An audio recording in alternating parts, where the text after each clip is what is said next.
Hai, perkenalkan nama saya Anemica Marbun dengan MPM 22441117. Di sini saya akan menjelaskan sedikit dari fungsi-fungsi perintah program yang dari Google Colab. Yang pertama, perintah import pandas as pd, import numpy as np, dan import seaborn as sns. Dari ketiga perintah ini berfungsi yang pertama untuk mengelola dan menganalisis data.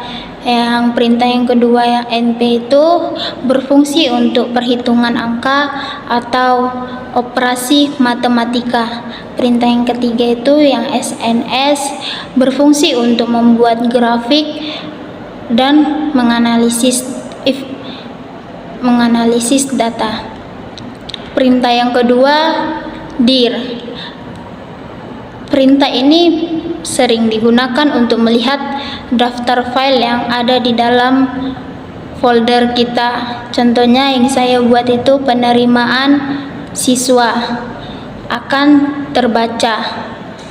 Selanjutnya perintah data sama dengan pd.read csv buka kurung tanda petik 2 konten penerimaan siswa.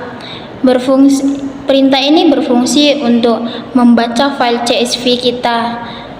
Contohnya saya masukkan file CSV penerimaan siswa akan dibaca dari perintah ini. Selanjutnya perintah from google.colab import drive.mount buka kurung petik 1 tutup kurung. Ini berfungsi untuk menghubungkan Google Drive dan Google Colab. Yang selanjutnya perintah print buka kurung petik 2 total data dan seterusnya. Ini berfungsi untuk menampilkan informasi data yang ada di dalam file kita. Selanjutnya perintah sns.count plot buka kurung x sama dengan seterusnya. Ini berfungsi untuk membuat visualisasi data. Contohnya ini kita membuat grafik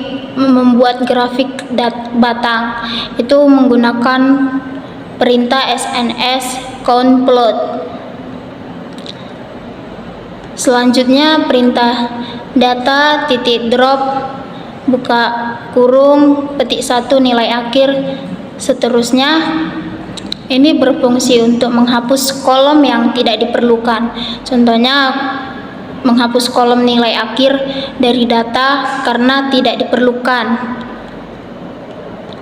Selanjutnya perintah kelas A sama dengan data log data kelas dan seterusnya.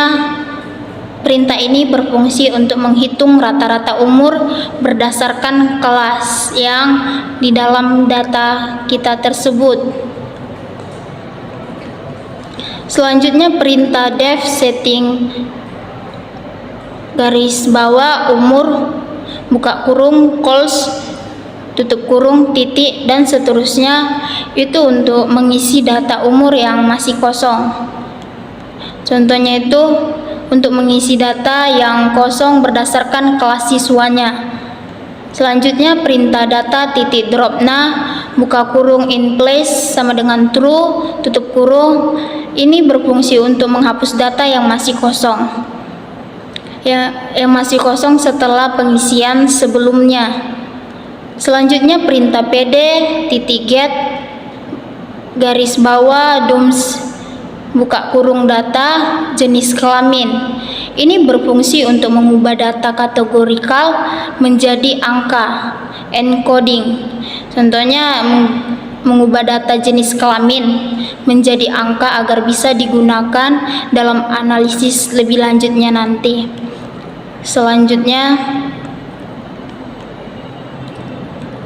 Selanjutnya perintah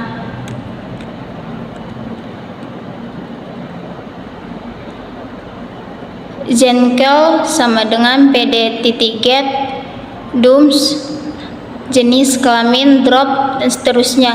Ini mengubah kolom jenis kelamin tetapi menghapus satu kategori agar tidak terjadi redundansi. Misalnya hanya menyimpan laki-laki dan menghapus perempuan karena bisa diwakili dengan 0/1.